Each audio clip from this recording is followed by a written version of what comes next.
Yeah, it does. It helps. We know the Big 12 is a fight every night, and to come out quicker than usual, I think we need it, so it'll be good. I guess from your perspective, I guess what do you feel you need to do to kind of help this team a little bit better? Just rebound, just be a force on both sides of the floor, be more vocal, be a leader. Don't let the little things that affect the whole game for me and my teammates. So just be there for one another. I know you said you'd be ready for that challenge at Bomba. I guess what did you learn from that experience, and what are you going to take going forward? I mean, you learn a lot of different things as a team from a loss. We could have played better on both ends, so we've taken that. What do you know about Iowa State? We know they play fast. They're a good scoring team. We just got to match their intensity on both sides of the floor. We'll go back to Adam in the back. Lawrence, I think the last time you guys played back-to-back road games was at the Naismith tournament. You guys haven't really had to travel like this yet this season. What's the difference since you've done this before, and what are you relaying to some of the younger guys about the difficulties of doing this? It's a quick turnaround. You just got to be focused, focusing on the game plan like we did in that tournament. Try to get some carryover from our practices and just the film studies that we have. So just zero in on the game plan for each game. So that kind of help you all a little bit, just knowing that you can really kind of get rid of the thought of the loss? I'd rather have more time than prepare. I think from a player's perspective, I think Lawrence was speaking the truth like he always does. But I think from a coaching standpoint, I'd always like to have more time to prepare. I guess what do you kind of see from Iowa State? Certainly they have a talented freshman in Wigington, and Weiler Babb is pretty talented as well. Yeah, it's just it's almost like a broken record, but the Big 12 is so good. This is a really good team. This is an NCAA tournament team. They've lost 2 games in overtime, so they're literally 3 possessions away from being in, second or third in our league right now. This is how good the league is. It's just a grind. But Iowa State has arguably the best starting 5 in the Big 12. All 5 starters are guys that fill up the stat sheet and get it done every night. I've been really impressed with their point guard. He's like kind of a walking triple-double. He's averaging 8 assists and rebounds the ball, 7 or 8 rebounds a game. So it's a young Iowa State team in terms of experience, but they're just getting better as the year goes on. And again, they're literally 3 possessions away from being at the top of our league. It's only the second loss in Big 12 play, but certainly the guys have shown that they can kind of bounce back. I guess what have you seen from them just from practice today? Yeah, I was inspired today. Today we had a productive practice. We got better. There's a couple things in the Texas game that we were just disappointed in, didn't execute. And, it starts with coaching, and then it goes down to the playing.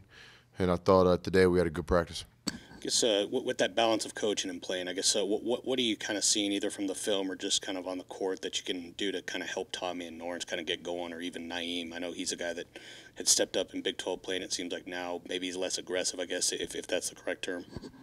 Yeah, I think that would be questions for those guys more than anything. Those are 3 seniors.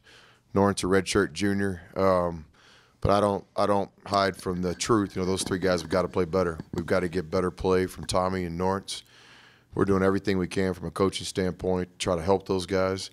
And those guys are working really hard themselves. So, and I think with Naeem, I would say, the only thing I got there is he's got to let the game come to him. I think Naeem's struggles are not out of lack of effort or selfishness, not that at all. He's just trying so hard to help the team. I think he's just got to calm down and let the game come to him. We'll go to Joe here in the middle row on the right. Coach, after having reviewed the film from UT, what's the primary takeaway that you're getting from that? Is it the missed opportunities? Was it Bamba? What's your take on that? Yeah, all of the above. In the Texas game, we had some real scouting report errors with our defense. We were playing hard. We were getting some things done, and then just individual mistakes led to some bad possessions. I've said it before, but in basketball, you can have 4 guys out there doing everything correctly. One guy makes a mistake. At this level of competition, you can be exposed very quickly. So we literally had about 7 or 8 possessions in that game where one guy would make a scouting report mistake. It cost us about 14 or 15 points. On the offensive side, I think we left a lot of assists out there on the table. We got to become a better passing team. You see guys in this league, whether it be Trey Young or last night Robinson from TCU gets 17 assists. Saw that box score this morning. We have the ability to have some assist games like that here with our offense. We're just missing a lot of people that are open. So We've really been emphasizing passing. I think we worked on it a lot today in practice. I think offensively, passing was a disappointment in Austin. And then defensively, we had some key mistakes with scout and report execution. We'll go to the back. Coach, we've talked about how the Big 12 is obviously one of the deeper leagues in the country. Does that help at all as the coach to keep the team focused so that they're not looking towards a game in the future or dwelling on a game in the past? Does it help you knowing that every single competitor is so tough that they can move on to each game individually? I mean, it does me. Again, these are great questions for the players from their perspective. I can't speak for them, but I have a lot of confidence in our team that we're not going to get too high or too low. This is an 18-round fight. Like I started today's practice just telling the guys, last night was adversity. We got punched in the mouth. Do you think this is going to be the last time we're going to have adversity? Is there anyone in here who think we're going to run the table? So it's just the reality of this league that we're playing in. And so really what we're talking about is mental toughness.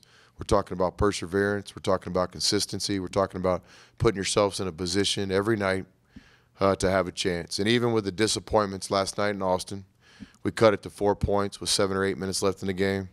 We cut it to 6 again. We gave ourselves a chance. We didn't play well enough to win. Give Texas credit. They played great. But if we continue to put ourselves in these positions and continue to believe in each other, play for each other, execute the day-to-day process, be a good team that practices well every day, then we're going to win our share. But to answer your question, yes, it is a grind. Every game is like this, and Saturday at 1 o'clock will be no different. We'll go back to Joe here on the right. Yeah, Coach, it's maybe a little bit of an offbeat question, but do you believe there's anything to the idea of like a losing streak at a particular venue that can affect a program, can get inside a team's head or anything like that? Or is that just something that's completely irrelevant and has no effect at all?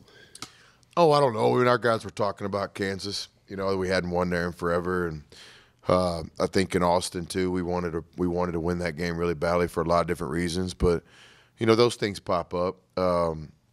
Not so much in my world, but just in the reality of the players' world. These guys live in the world of social media. Our guys don't watch TV. Our guys probably couldn't tell you what the 6 o'clock news is. No offense, guys. But they do follow your Twitter page. But no, my point is, yeah, of course, things that come up, whether it be a winning streak or a losing streak, or this team's got this guy hurt, or this coach said this about this team. To say that our guys don't know that stuff would just be not living in reality. We don't talk much about that in the locker room. My voice is next game on the schedule is most important. Let's give ourselves a chance. Let's play well. But, of course, in the world that these guys live in today, the information that we all know, I'm sure they know as well. We'll go back to Carlos to wrap it up. With Jared and Zaire specifically because he's starting, I guess, what have you kind of seen from them? Jared getting close to a double-double. It seems like they're really kind of emphasizing the rebounds, and that's really kind of helping them not only with their scoring but just kind of getting possessions and all that. Yeah, last night was impressive. Both guys to get that many rebounds. Basically, they're just playing active.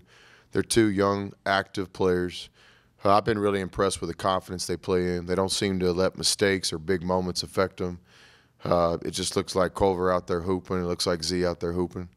And I continue to tell you that we have a lot of confidence in Morrow. Coaches make mistakes too. I wish I would have played Morrow more minutes last night. I met with him this morning and told him to expect an expanded role. So, but Morrow's a veteran in terms of basketball. He's a rookie in college basketball, but he's been around. Malik, we're just trying to get him to the floor. Still been dealing with these nagging injuries, but got a lot of season left, so we'll see what happens there. Avery Benson, who's redshirting this year, and Parker, those guys are playing really good basketball too. So I like our young guys. I think it's a fine line between being really confident and playing, but then also trying to grow up as the season goes on.